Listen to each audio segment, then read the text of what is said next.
Hello, welcome to the Drug Formulary Database training videos. This is the second video where we're going to be discussing our drug manager. In this video, we're going to focus on how to edit drugs and how to add new drugs.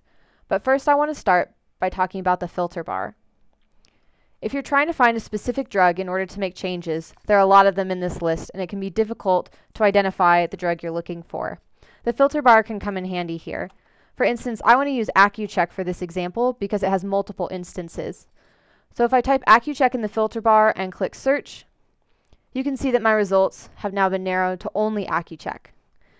If I type only part of the name in the bar and search again, you can now see that I have all results with Accu in the name. By clearing the filter, I can return to our original screen where everything in the table is displayed. Now, how to edit drugs.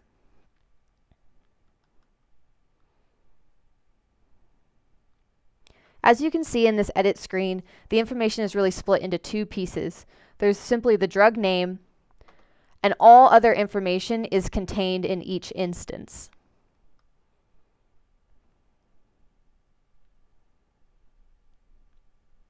So while the instances are related to the drug name, therapeutic category, class, drug type, tier, and management indicators are actually related to the instance, not the drug itself. What this allows us to do is that any drug can be in multiple therapeutic categories, multiple therapeutic classes, multiple drug types, multiple tiers, and have multiple management indicator sets. While currently most drugs that have multiple instances, the instances are very similar, in the future, this might not be the case as the drug industry changes constantly. So we wanted to give you as much flexibility as possible. What this means is that anytime you need to add another instance of a drug, you will have to set each of these pieces of information specifically for that instance. But as you can see here, making changes to a drug is fairly simple. There are drop-down menus that have been created based on the information in our configuration tables.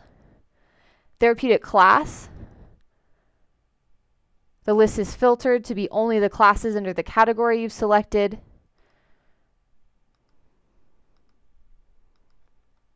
And management indicators are just a simple checkbox. Adding and removing items is a simple click as well. And remember, if you ever accidentally make any changes that you don't want to save, you can always simply click the close button and you'll return to your manager screen without having made any changes. So now let's take a look at what it would be like to add a new drug. When adding a new drug, this is the initial screen you'll receive. As you can see, it's very similar to the add and edit screen for our categories and classes. If we input a drug name, we can then start adding instance information. As you can see right now, all of our therapeutic classes are listed. But as I said, if we select a category, the therapeutic class list will then be filtered to only those classes under a particular category.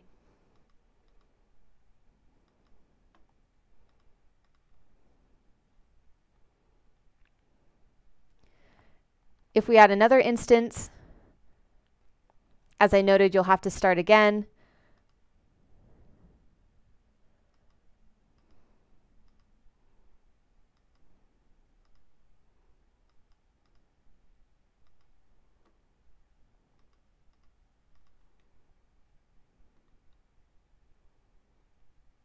And then once we've made our changes, we can save them and return to our management indicators or our management screen. Now you can see that our new drug has been added. And if we view our instances, we can see the information that we included there.